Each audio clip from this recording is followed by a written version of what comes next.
from jars of glass and copper green, the shadows leak and start to stream. Each memory that she erased now darkens what was once effaced. The workshop walls remember how to bend what was, to shape what's now, as shadows teach them to recall the shapes that lurked beneath it all. I should never have opened the box.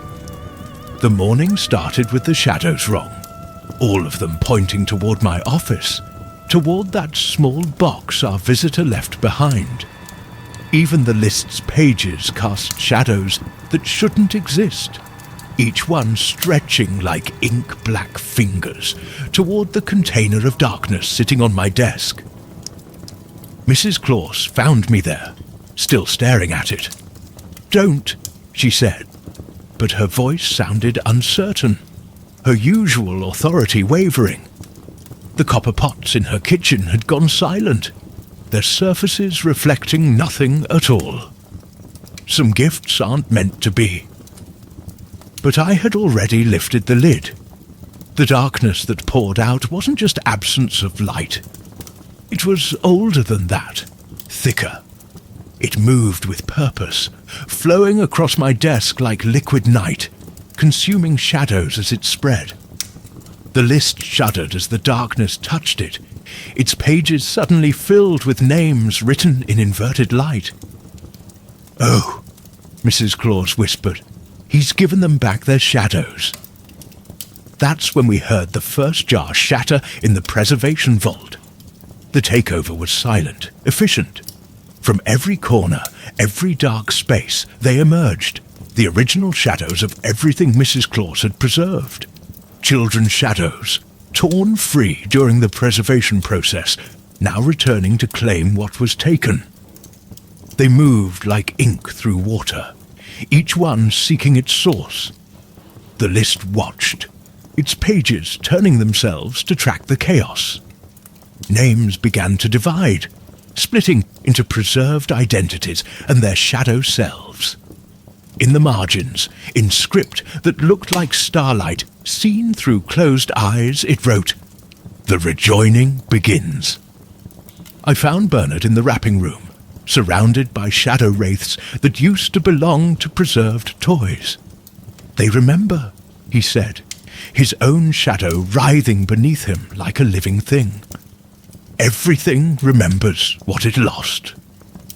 His smile had too many angles, as if viewed through fractured time. The workshop itself began to change. Wherever the shadows touched, reality seemed to peel back, revealing older architectures beneath.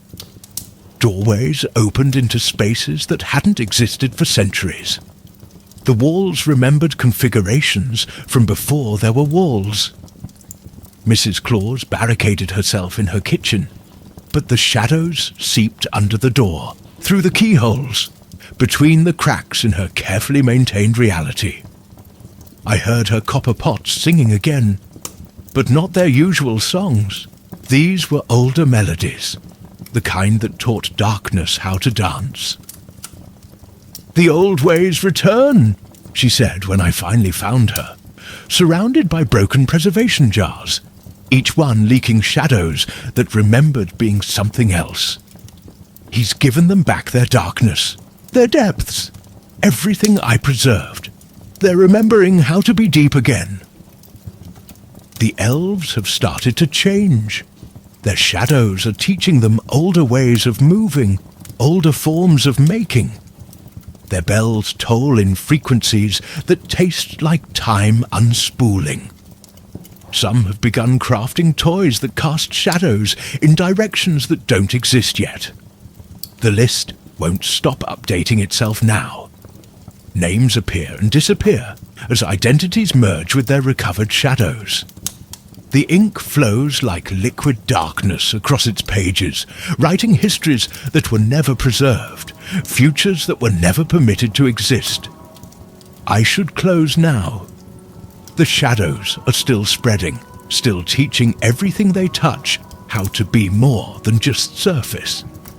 The preserved children are learning to cast shadows again, and those shadows remember everything.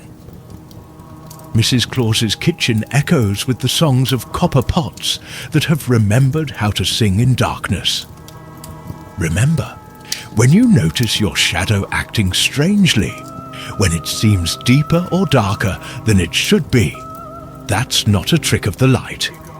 That's it remembering what it was before we learned to fear the dark. Deep calls to deep, shadows to keep. What was preserved now learns to creep.